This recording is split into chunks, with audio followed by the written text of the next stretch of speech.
बिस्मिल्लाहिर्रहमानिर्रहीम अस्सलाम वालेकुम जुले दोस्तों, उम्मीद है आप सब खैरियत से होंगे।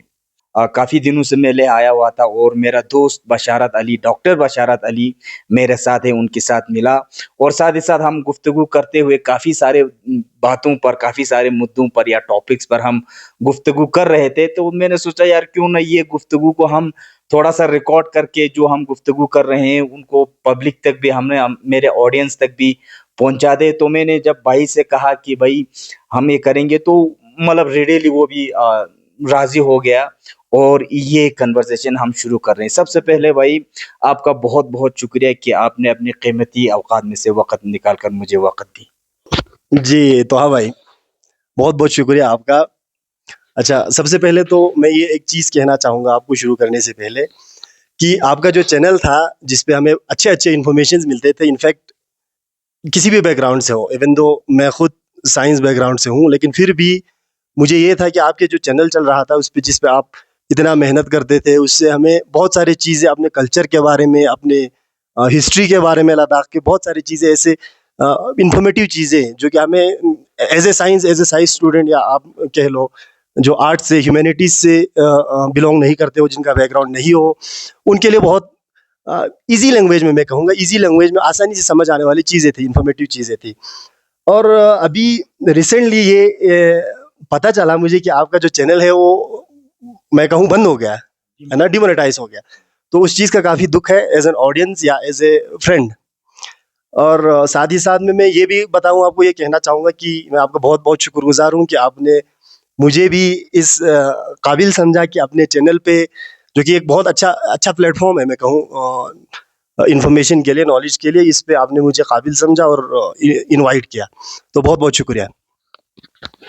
बहुत-बहुत शुक्रिया भाई। तो सामीन आपके लिए ये भी बता दूँ कि मैं और डॉक्टर बशारत काफ़ी बचपन से लंगोटिया यार हैं। हमने दोनों ने गवर्नमेंट हाई स्कूल पशकुम से हम दोनों ने तालीम हासिल की।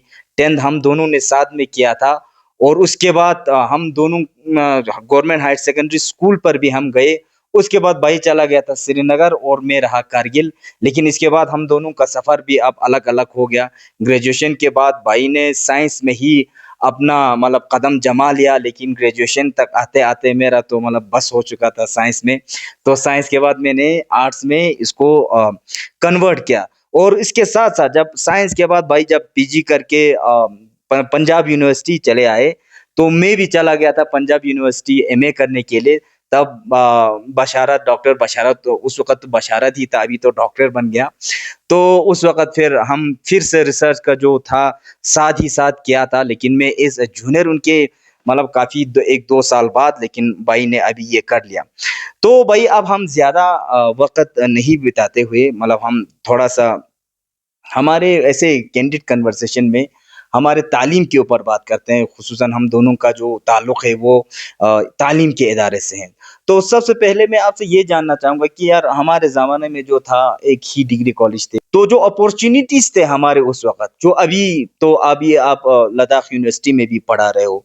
तो अपॉर्च्युनिटीज़ की बात की जाए तो स्टूडेंट्स को उस वक़्त के स्टूडेंट्स को लाइक 10-15 साल पहले के स्टूडेंट्स के साथ अगर हम कंपेयर करें तो आजकल के स्टूडेंट्स के लिए अपॉर्च्युनिटी ज़्यादा है या उस वक़्त हमारे ज़माने में अपॉर्च्युनिटी ज़्यादा थी? जी, तो हाँ भाई, आपने बहुत अच्छा ये सवाल रखा है। अगर हम बात करें साइंस और आर्ट्स, वहीं से स्टार्ट करते हैं।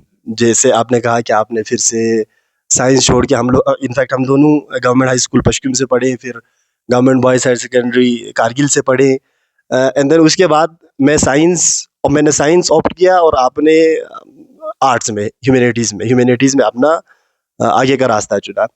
तो मैं ये एक चीज़ यहाँ पर पिन पॉइंट करना चाहूँगा कि साइंस और आर्ट्स जैसे हम कह रहे हैं, ऐसा कोई चीज़ नहीं होना चाहिए इनफैक्ट कि क्योंकि आज का जो दौर है, आज का ज़माना है, it's all about multidisciplinary, interdisciplinary, rather interdisciplinary हम कहें।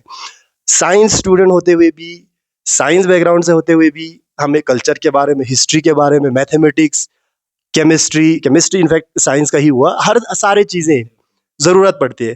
और मैं समझता हूँ कि आप लोगों को भी साइंस की जो भी चीज़ें हैं वो पता होनी चाहिए आज के ज़माने में। उस इंटरडिसिप्लिनरी ज़माना है, शॉर्ट में कहें तो इंटरडिसिप्लिनरी दौर है, मल्टीडिसिप्लिनरी ज़माना है। और अगर मुझे एक चीज़ याद आ रहा है इस पे, साइंस और आर्ट्स पे कि आप खुद कहा करते थे कि हम लोग एक ज़माने में डिग्री कॉलेज में, अगर मैं गलत नहीं हूँ तो सिलेंट्रेट्स हमारे जोलॉजी में, मैं जोलॉजी से हूँ तो जोलॉजी में सिलेंट्रेट्स करके एक इनवर्टिब्रेट फाइला आता है, फाइलम, और आप उसको प्रोनाउंस करते थे, कहते थे कोलेंट्रेट्स, है ना। ये सारी चीज़ें थी जो अभी भी याद है हमें। तो ये, और थोड़ा सा अगर इन्फॉर्मेटिव कहें तो मैं ये भी ऐड कर दूं कि अब वो आपका ना कोलेंट्रेट रहा है ना सिलेंट्रेट रहा है हमारा। अभी वो थोड़ा सा मॉडर्न जमाने में मॉडर्न होके वो निडेरियन फाइलम हम जिसे कहते हैं, निडेरिया कहते हैं, कोरल्स, जेली फिशेस सब मिल के आए हैं उसमें। अच्छा, इसी तरह साइंस एडवांस होते जाते हैं। दूसरी बात आपने कही अपॉर्चुनिटीज की। अगर मैं कहूँ अपॉर्चुनिटीज की बात, तो अपॉर्चुनिटीज हर दौर में होती है, हर स्टेज में होता है, हर लोगों को होता है। लेकिन यहाँ पर डिफरेंस ये है, हमारे ज़माने में या इनफैक्ट हमसे भी आगे के ज़माने में, हमसे भी पहले जो हमारे जनरेशन गुजरे उनके ज़माने में, और आज के कंटेम्प्रेरी, आज के जो प्रेजेंट यूथ है, स्टूडेंट्स हैं, उनके बारे में अगर हम कहें, स्ट्रगल कंपैरेटिवली हमारे टाइम पे ज़्यादा था। हमारे पास जब तक हम ग्रेजुएशन कर रहे तब तक हमें इंटरनेट फैसिलिटीज़ नहीं थी, या यूं कहें कि हम लोग अवेयर नहीं थे, हमें कोई काउंसलिंग नहीं था, हमें कोई गाइडेंस नहीं था, विद फ्लो हम लोग चलते थे। और ये मैं आपकी बात सच में मानता हूँ कि उस टाइम पे ये परसेप्शन था कि साइंस, ब्राइट स्टूडेंट्स के लिए साइंस होना चाहिए, या जो कहीं पर भी फिट नहीं हो रहे वो आर्ट्स ले लेते हैं, ये कहते भी थे। लेकिन मैं इस चीज़ को नहीं समझता कि ये सही चीज़ था। उस टाइम पे तो हमें काउंसलिंग नहीं थी, गाइडेंस नहीं था, नहीं पता था। मैं ये भी बताऊं इस पे कि मुझे खुद, क्योंकि आपको भी पता है हम दोनों बचपन से लंगूटिया यार है, बचपन से अभी तक हम लोग पले बढ़े हैं, साथ में बैठे हैं। मुझे खुद इतना इंटरेस्ट नहीं था, या यूं कहें कि मुझे खुद पता नहीं था कि मैं क्या कर रहा हूँ या कहाँ जा रहा हूँ, मैं क्यों कर रहा हूँ।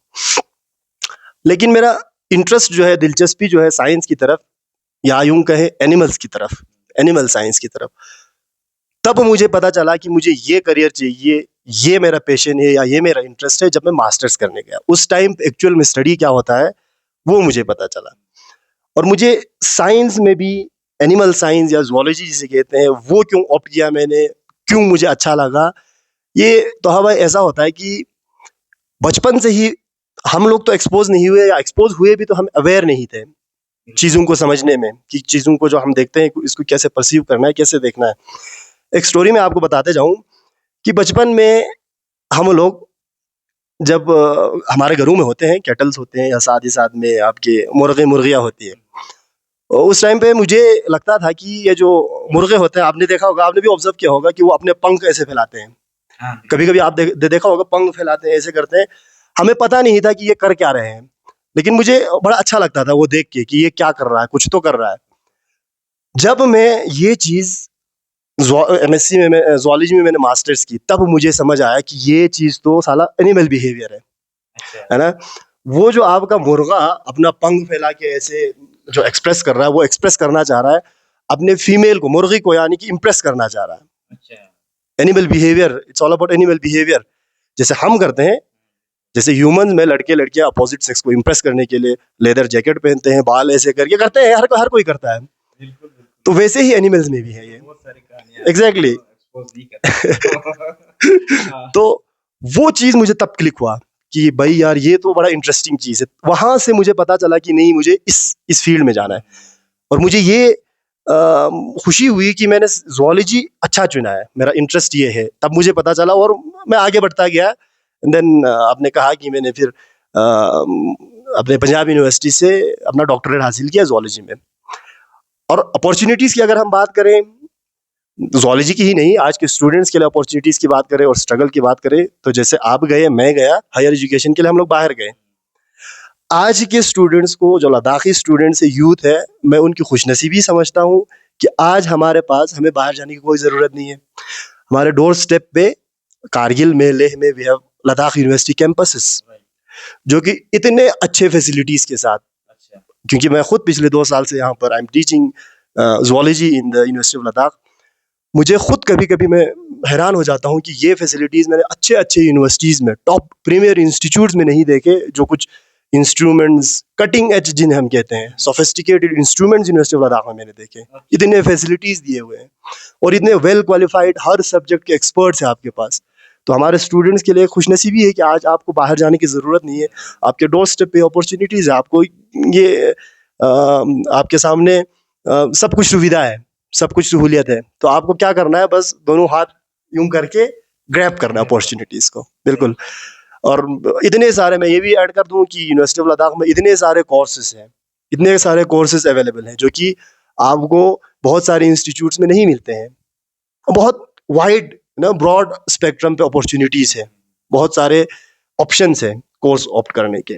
जी, तो ये मैं कहना चाहूँगा कि ये उस ज़माने के हमें बाहर जाना पड़ता था, आज के स्टूडेंट्स को बाहर जाने की ज़रूरत नहीं है। जी, बिल्कुल। बहुत बहुत शुक्रिया भाई। तो आपने इसकी बात की, काउंसलिंग की बात की और सब्जेक्ट इंटरेस्ट की बात की, तो एक एनेक्डोट मुझे भी याद आता है। जब मैं फर्स्ट ईयर में था तब बॉटनी ही मतलब एक्सटर्नल प्रैक्टिकल्स होता है ना, तो उसमें वाइवा वॉइस होता है। तो बॉटनी सर ने मुझे आके पूछा, tell me what is gene. तो मुझे जीन के बारे में कुछ पता नहीं था। मैंने बोला सर वो जो रात को आता है ना। तो फिर थोड़ी देर करके वो बैठा रहा कि बोलते रात को कौन आता है। फिर सामने हमारा मतलब एक पुरकी हमारा एक सर था, काचो सर, तो वो जोर जोर से हंसने लगा। तो बोला सर ये इस जीन के बारे में भी बात नहीं कर रहा, जिन के बारे में बात कर। तो मतलब कहने का मतलब ये है भाई कि मतलब मैं अपना ही स्टोरी बताऊं तो आपने पहले वैसे बता ही दिया कि भाई जो थोड़ा सा परसेंटेज इसका ज्यादा हो, जो क्लास में थोड़ा ब्राइट हो, उनको कहते थे कि भाई तू साइंस ले ले। तो मेरे साथ भी मतलब ये ट्रेजेडी ही मैं कहूंगा यही हुआ था। हालांकि 10th में मेरे को 56% मार्क्स था। मेरे से ज़्यादा। तो 56% मार्क्स से मुझे टीचर सारू ने यही बोला या सोसाइटी में भी यही बोला कि भाई तुम साइंस ले लो, तुम बहुत तरक्की करोगे, आगे जाओगे। तो मैं मतलब हमारे ऑडियंस से भी, जब स्टूडेंट सुन रहे हो या कोई मतलब पेरेंट्स सुन रहे हो, तो उनसे ये कहूंगा भाई सबसे पहले तो बच्चे के पोटेंशियल को देखो कि पोटेंशियल किस में है, या उसकी शौक को देखो। पोटेंशियल से ज्यादा ये भी होना चाहिए ना, सबसे पहले तो शौक होना चाहिए, इंटरेस्ट है या नहीं, रुझान है या नहीं, या रगबत बोलते हैं, रगबत है या नहीं। अगर रगबत है तो मतलब सब्जेक्ट में कमजोर होगा तब भी तो कुछ ना कुछ करके बाई हुक और बाई क्रुक वो चला जाएगा। लेकिन सब्जेक्ट में इंटरेस्ट है ही नहीं तो उसको धक्के देकर किसी भी फील्ड में, या आर्ट्स फील्ड में या साइंस फील्ड में, there are so many fields available nowadays. लेकिन प्लीज मैं यही विनती करता हूँ कि भाई इस तरह से बच्चों को जाने मत दो। और अब यहाँ पे आता है भाई काउंसलिंग के बारे में। अब मेन एक काम मतलब बात रह जाते हैं काउंसलिंग के बारे में। तो हम दोनों को मालूम है कि काउंसलिंग तो उस वक्त तो था नहीं हमारे लिए। तो इवन आफ्टर ग्रेजुएशन भी मतलब मैंने तो मतलब हम बहुत सारे, अब मैं खुद की बात नहीं करूंगा, बहुत सारों ने अपने ही मतलब किसी मतलब एक रुझान के तहत पीजी भी कर लिया। तो इवन आफ्टर ग्रेजुएशन काउंसलिंग की बहुत मतलब मुझे लगता है इंपॉर्टेंस बहुत है। क्या कहना चाहेंगे काउंसलिंग को लेकर हमारे बच्चों के लिए? काउंसलिंग कितना इंपॉर्टेंस रखता है, खुद सिर्फ बच्चों को ही नहीं बल्कि सोसाइटी को भी और पेरेंट्स को भी। जी, तो हाँ भाई, आपने एक बहुत अच्छा पॉइंट रखा है, काउंसलिंग की इम्पोर्टेंस क्या है काउंसलिंग की। तो मैं समझता हूँ काउंसलिंग जैसे आजकल करते हैं कि काउंसलिंग करने के लिए इंस्टीट्यूशंस अपने किसी एम्प्लॉयज़ को या उनको अपॉइंट करते हैं कि आप इस फलाने जगह पे इन स्टूडेंट्स को काउंसिल करना है, या इवन कि हम लोग करते हैं एज ए सीनियर, हम अपने जूनियर्स को काउंसिल करते हैं कि आपका अगर दिस थिंग इंटरेस्ट इस फील्ड में है तो आप ये पढ़ो, आप ये ऑप्ट करो। Counselling is all about that, कि उनको गाइड करना कि ये आप लोगों के पास अपॉर्चुनिटीज है, ऑप्शंस है, आप ये करोगे तो ये बनोगे, ये करो तो ये करोगे। तो मैं समझता हूँ तो हाँ भाई कि ये काउंसलिंग जो चीज़ है वो अपने घर से शुरू होती है। मेरा मानना ये है कि घर से क्यों शुरू होता है, मैं आपको बताता हूँ कि हमारे जो पेरेंट्स हैं, आजकल के पेरेंट्स तो माशाल्लाह पढ़े लिखे हैं, लेकिन हमारे टाइम पे जो हमारे पेरेंट्स हैं वो इतने पढ़े लिखे नहीं है, या हम कहें तो इलिटरेट। तो पढ़े लिखे पेरेंट्स हैं, और मैं ये आपके चैनल के माध्यम से जो भी व्यूवर्स होंगे आपके, उनको भी बता दूं कि काउंसलिंग घर से कैसे होगा। आप अपने बच्चों को डांटे नहीं, जो हम हर घरों में करते हैं कि कुछ किया नहीं डांट देना। डांटना नहीं है, उससे बच्चे का क्या हो जाता है, मोरल डाउन हो जाता है, हौसला पस्त हो जाता है, हौसला कमजोर हो जाता है, उसको फिर वो डरने लग जाता है, झिझकने लग जाता है। उसको बच्चे को आप जो भी करना चाहे, वो जो भी करने की जिद करे, उनको करने देना है। इससे क्या होगा, आप डिफरेंट डिफरेंट चीजों से उनको एक्सपोज कर रहे हो, और धीरे धीरे धीरे धीरे बच्चा अपना इंटरेस्ट वहां से चुन लेता है, जो हमारे केस में हमें मास्टर्स में जाने के बाद या मास्टर्स के बाद पता चला। तो ये काउंसलिंग की बहुत इंपॉर्टेंस है, और काउंसलिंग आपके घर से शुरू होती है, और घर से शुरू होना चाहिए। जी बिल्कुल। अच्छा भाई, जहाँ पे आप काउंसलिंग की बात की है तो सोसाइटल प्रेशर भी होता है ना एक तो यहाँ पे एक मुद्दा ये भी आता है कि सोसाइटल प्रेशर ये हो गया कि देखो भाई, तू अभी ये कर रहा है, कर वो फलाने का बच्चा देखो, उसको नौकरी मिल गया, तुम्हें नौकरी नहीं मिला, फलाने का बच्चा देखो वो ये काम कर रहा है, वो ये बिजनेस कर रहा है, तू ये क्या कर रहा है। तो ये पेरेंट्स हमेशा एक प्रेशर बनाए रखता है। एक तो पीयर प्रेशर होता है, एक मतलब पीयर प्रेशर सबकॉन्शियसली वो आ जाता है। इसका मतलब नहीं कि कोई कंस्टेंटली आपको आपके ऊपर डंडा लेकर बैठा बैठा रहे, लेकिन एक उम्र पे आके वो मतलब वो आ ही जाता है। और दूसरा होता है सोसाइटल प्रेशर भी होता है, तीसरा होता है पेरेंट्स का प्रेशर। अब बच्चा करे तो करे क्या, बोले तो बोले क्या वाला सिचुएशन आ जाता है। ऐसे में अब पेरेंट्स को ये मतलब क्या करना चाहिए ऐसे में, एक बच्चा आगे नहीं जा पा रहा है, तो उस सिचुएशन में पेरेंट्स को सपोर्ट करना चाहिए या पेरेंट्स को कहना चाहिए भाई तुमसे नहीं हो पाएगा बेटा, तुमसे ना हो पाएगा, क्या करना चाहिए उस सिचुएशन में। या तो फ्रेंड सर्कल भी होता है, बहुत ही इंपॉर्टेंट होता है फ्रेंड सर्कल भी। इन सारों का मतलब एक इंडिविजुअल के ऊपर बहुत ही प्रभावित, मतलब वो सारा इम्पैक्ट एक इंडिविजुअल पे बहुत ज्यादा पड़ता है। तो ऐसे सिचुएशन में फ्रेंड्स को, पेरेंट्स को किस तरह का सलाह देना चाहिए? जी तो हाँ भाई, मैं आपने जो चीज़ कही प्रेशर के बारे में, बच्चों पे प्रेशर के बारे में, और दो चीज़ों में आपने उसको डिवाइड कर दिया कि one is peer pressure and then societal pressure, या आपके पेरेंट्स से वो सोसाइटल प्रेशर। तो पीयर प्रेशर को मैं समझता हूँ कि ये एक अच्छा प्रेशर है, पॉजिटिवली हमें लेना चाहिए पीयर प्रेशर को, काइंड ऑफ फ्यूल की तरह, कि हम उसको कैसे यूज़ करें खुद को अच्छा करने की, कि अगर मेरा तोहा कर सकता है तो मैं क्यों नहीं कर सकता, अगर मैं कर सकता हूँ तो तोहा क्यों नहीं कर सकता। तो ये प्रेशर तो कुछ प्रेशर नहीं समझता मैं, उसको पॉजिटिवली लेना चाहिए।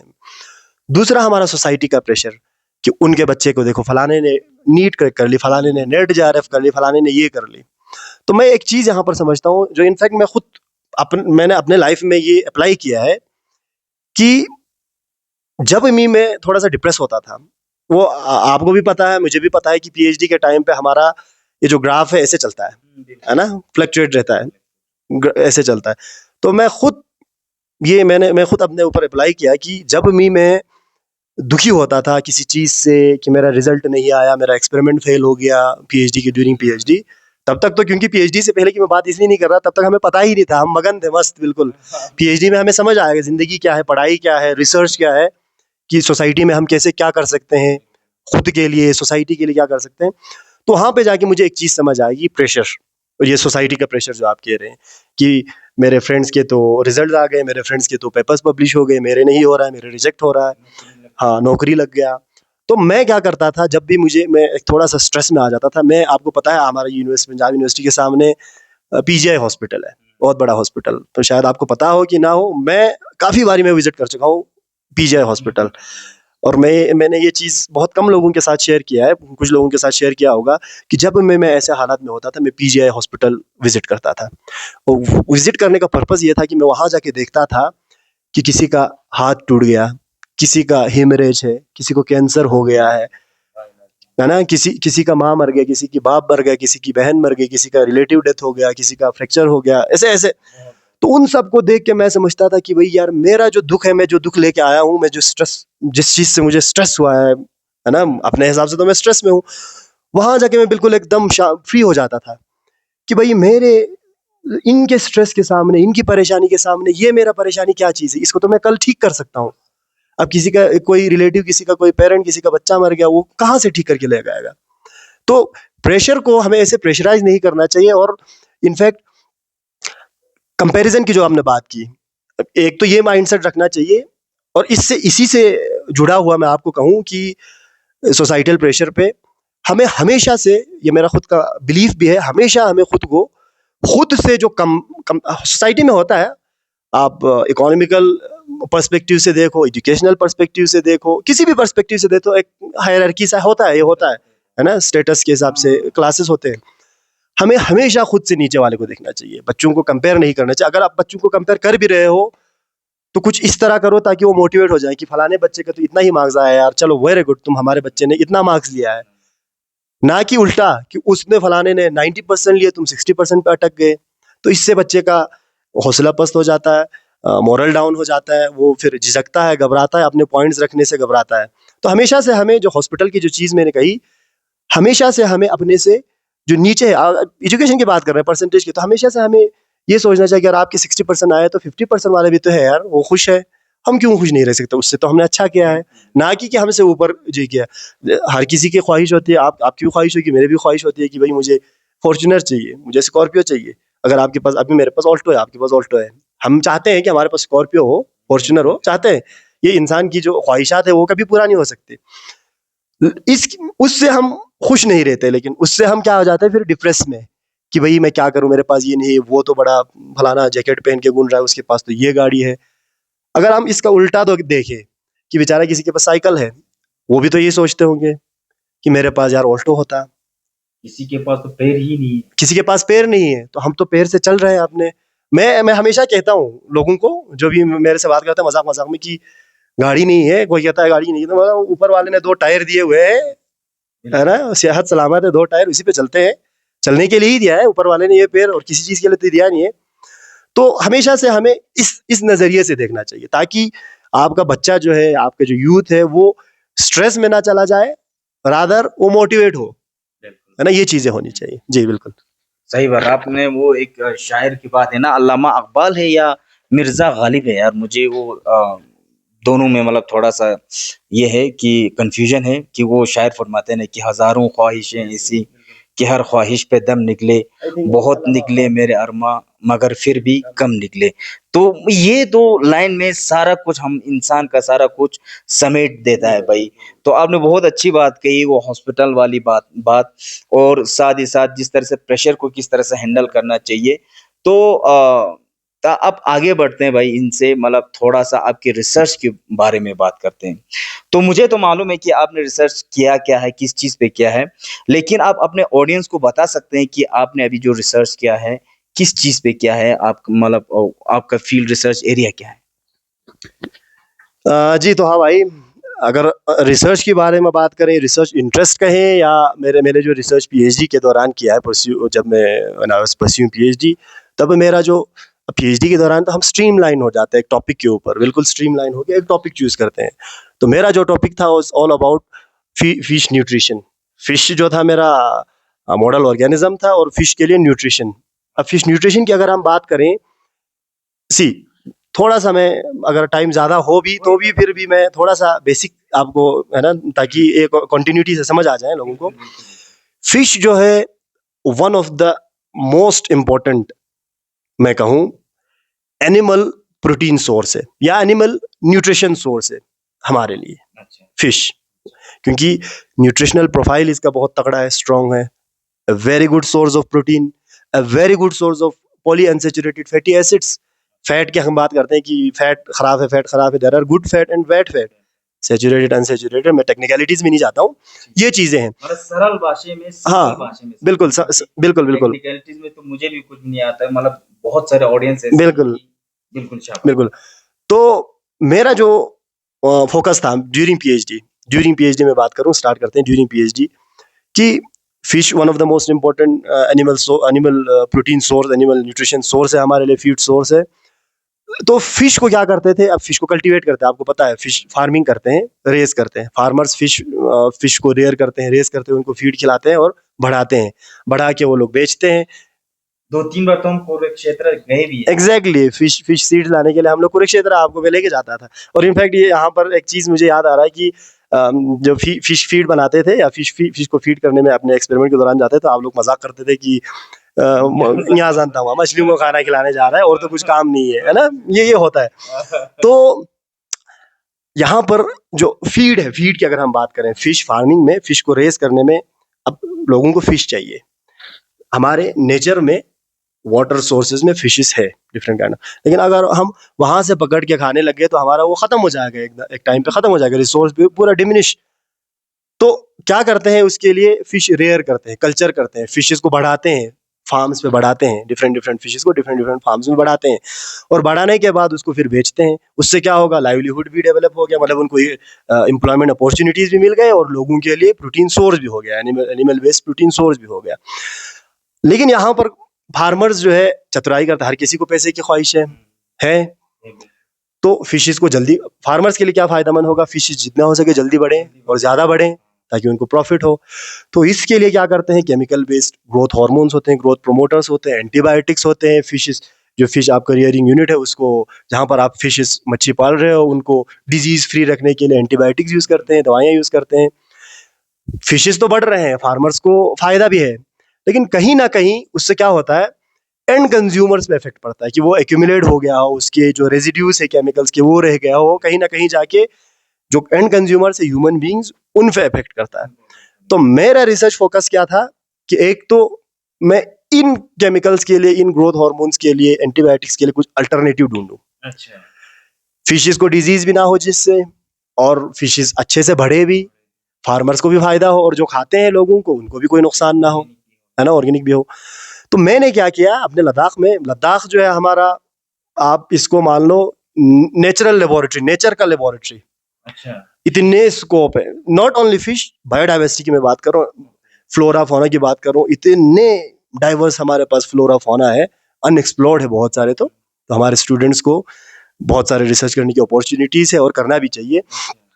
तो मैंने वहां से कुछ प्लांट्स लिए हमारे, जो हमें पता है कि हमारे जिसको हम ट्रेडिशनल नॉलेज कहते हैं, है ना, इंडियन नॉलेज सिस्टम में ट्रेडिशनल नॉलेज, कि हमारे बुजुर्ग वगैरह आबा व अजदाद जो है कैटल्स के लिए भी या ह्यूमन बींग्स के लिए बहुत सारे प्लांट्स यूज करते थे, डिजीज हील करने के लिए, कोई इंजरी हील करने के लिए हो, या सेहत के लिए हो, है ना, मेडिसिनल प्लांट्स। तो मैंने चाहा कि नेचर से ही ये चीजें ले लूं।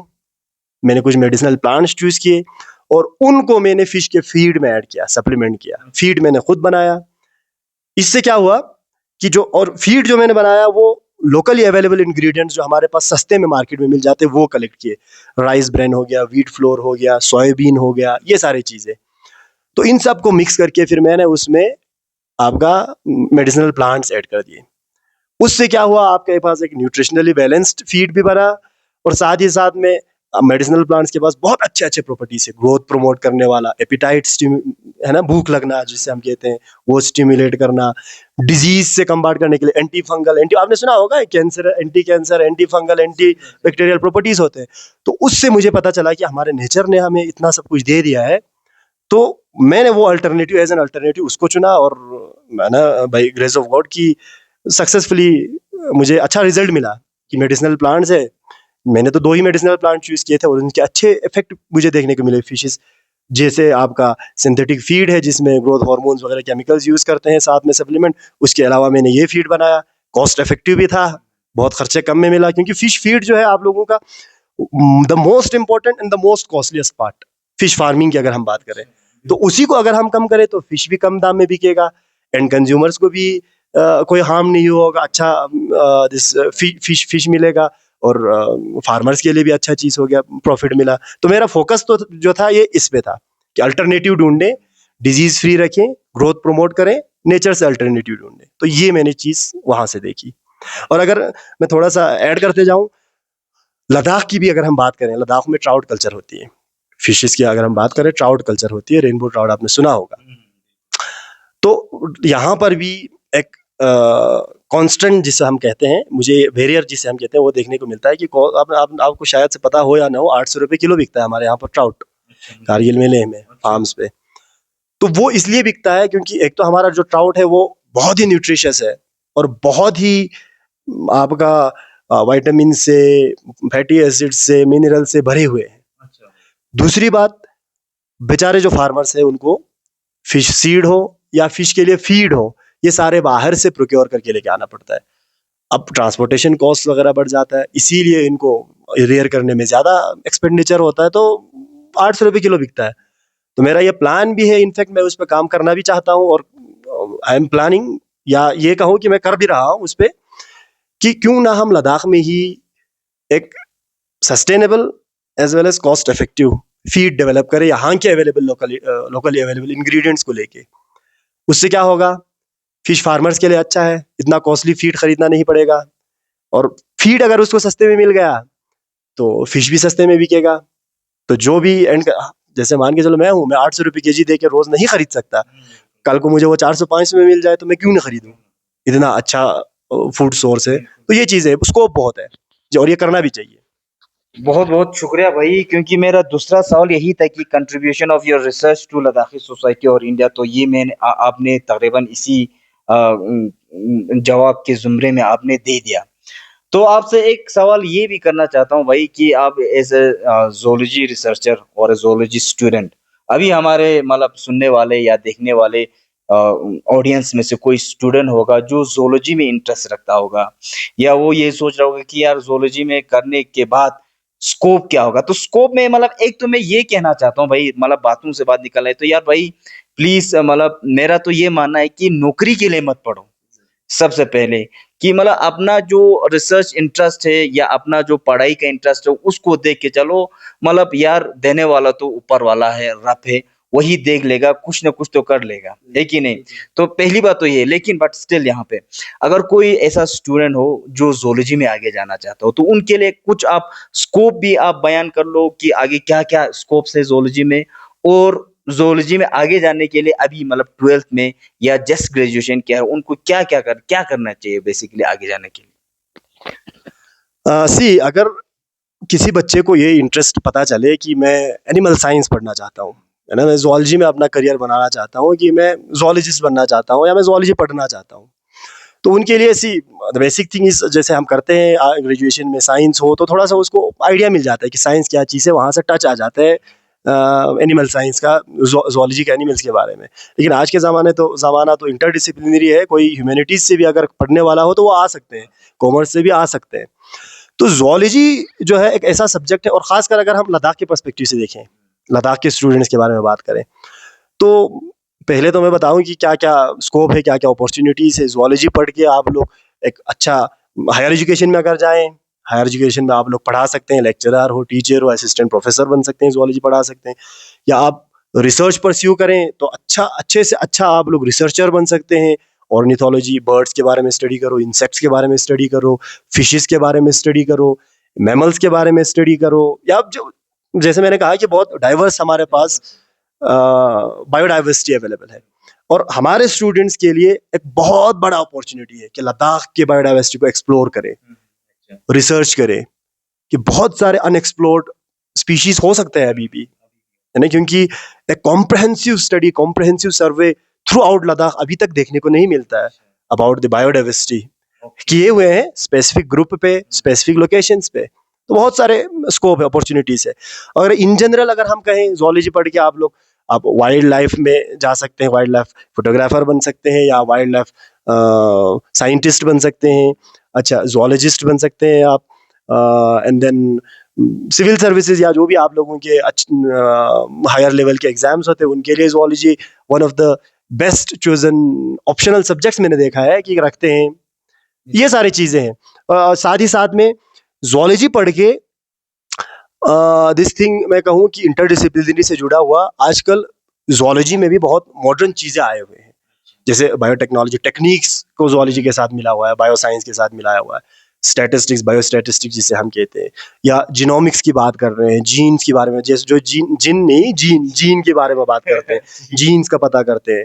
तो ये सारी चीजें नए नए फील्ड्स उभर के आए हैं, बहुत सारे अपॉर्चुनिटीज है स्टूडेंट्स के लिए। और मैं आपके चैनल के माध्यम से मैं ये भी कहना चाहता हूँ कि हमारे यूनिवर्सिटी ऑफ लद्दाख में जोलॉजी जो डिपार्टमेंट है, well qualified different different aspect के, डिफरेंट डिफरेंट फील्ड के वेल क्वालिफाइड एक्सपर्ट फैकल्टीज भी है, और अच्छे से अच्छा फैसिलिटीज, लैब फैसिलिटीज। दूसरी बात नेचुरल लेबोरेटरी, बायोडाइवर्सिटी, सारी चीजें हैं। और आपने सुना भी होगा क्लाइमेट चेंज हमारा फ्रेजाइल इकोसिस्टम, ये सारी चीजें आपने सुना भी होगा, है ना। एग्जैक्टली सब टॉपिक एक ये भी है मेरा, क्लाइमेट चेंज पे। तो ये सारी चीजें स्टडी करने के लिए, और इसी से जुड़ता हुआ कि क्लाइमेट चेंज स्टडी करने के लिए हमारा जो लद्दाख है वो वन ऑफ द बेस्ट, जैसे हमारा एक लैब में एक मॉडल ऑर्गेनिज्म होता है, ये एक बेस्ट मॉडल है लद्दाख का इन्वायरमेंट, क्योंकि हम कहते हैं लद्दाख फ्रेजाइल इकोलॉजी। फ्रेजाइल से समझते क्या है हम लोग, अब ये तो नहीं पता कि कितने लोग समझते होंगे कि फ्रेजाइल क्या मतलब। फ्रेजाइल मतलब कि हमारा लद्दाख जो है हाई एल्टीट्यूड पे है, हार्श क्लाइमेटिक कंडीशंस है, थोड़ा सा भी अगर इस वेदर कंडीशंस में, एग्जैक्टली, है ना, एरिड लैंड है, थोड़ा सा भी अगर हमारे जो फिजिको केमिकल प्रॉपर्टी जिनको हम कहते हैं पैरामीटर्स, टेम्परेचर हो गया, रेनफॉल हो गया, ह्यूमिडिटी हो गया, उनमें थोड़ा सा भी अगर ऊपर नीचे चला जाता है तो बहुत सेंसिटिव है, बहुत डैमेज हो सकता है, इसीलिए फ्रेजाइल है।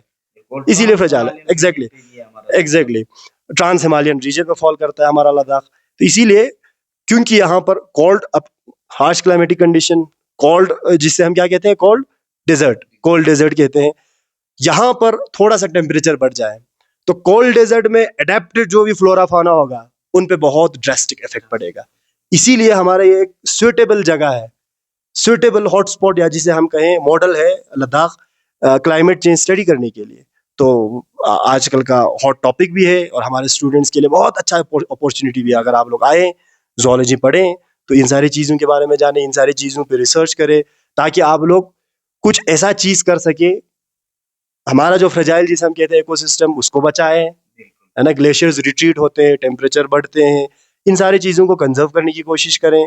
तो ये सारे अपॉर्चुनिटीज़ हैं स्टूडेंट्स के लिए। तो ज़ूलॉजी में लद्दाख सोसाइटी को, लद्दाख एज ए रीजन को बहुत ज़्यादा कंट्रीब्यूट कर सकते हैं रिसर्चर्स, और करना भी चाहिए। तो आपने इन्वायरमेंट की बात की, फ्रेजाइल इकोलॉजी की बात की, तो बस ये मेरा कंक्लूडिंग रिमार्क्स होगा भाई, बस ज़्यादा वक्त नहीं लेते। तो ये मेरा एक सब टॉपिक है मेरे रिसर्च का, जिसमें मतलब effect of tourism as well as socio political scenarios that is going on in Ladakh, on the borders of Ladakh, like China भी है वहां से, पाकिस्तान भी कर रहे हैं, और साथ ही साथ मतलब जो इनफ्लक्स ऑफ टूरिस्ट जो लद्दाख में अभी अनप्रेसिडेंटेड हम उसको कह सकते हैं, मतलब आफ्टर 3 इडियट्स के बाद बहुत ज्यादा, इन 2018-19 के बाद तो more than twice the population of Ladakh tourist आते हैं समर्स में। तो उनका इफेक्ट क्या पड़ रहा है, उनको एक सस्टेनेबल टूरिज्म की तरफ ले जाने के लिए हमारी सरकार क्या कर रही है, तो एक छोटा मोटा सा मेरा इसमें भी रिसर्च है। तो एज अ जोलॉजी स्टूडेंट, ये अगर साइंस फील्ड से कोई आएगा तो उनको ज्यादा अच्छे से समझ में आएगा। तो भाई आज मतलब काफी टाइम हो चुका है, तो लास्ट एक फाइनल मैसेज, अब ये सिर्फ जोलॉजी स्टूडेंट्स के लिए नहीं होगा, सारे स्टूडेंट्स के लिए, आप as a researcher, as a doctor, तो क्या मैसेज देना चाहेंगे हमारे सुनने वालों को? जी तो हाँ भाई, मैं मैसेज से पहले एक चीज़ ऐड कर दूं, टाइम काफ़ी हो चुका है लेकिन चलो हो गया है। तो टूरिज्म वगैरह की आपने बात की, तो इनफैक्ट हमारा जो गवर्नमेंट ऑफ इंडिया है बहुत सारे अच्छे अच्छे इनिशिएटिव्स लेके आए हैं। अब वो हम पे है कि वो हम करें, इम्प्लीमेंट किया हुआ है।